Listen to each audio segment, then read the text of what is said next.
Kia ora everyone, it's Mary Jo here, Kiwibank Economist. So New Zealand is officially in recession. Our economy contracted by a massive 12.2% in the June quarter. Now we've never recorded such a huge decline before.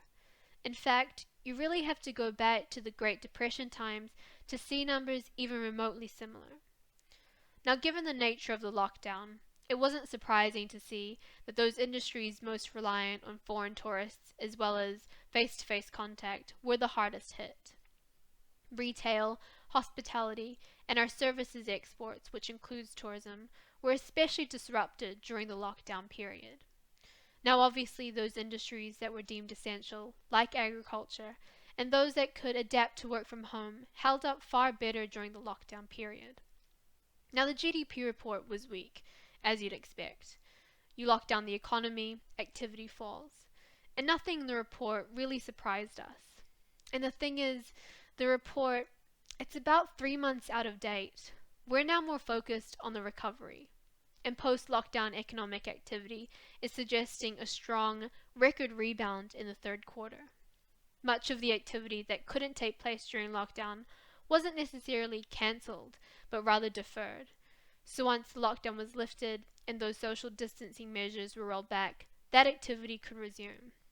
We saw construction projects pick up pretty much where they left off, and many of us, we went out, we spent, and we supported local business.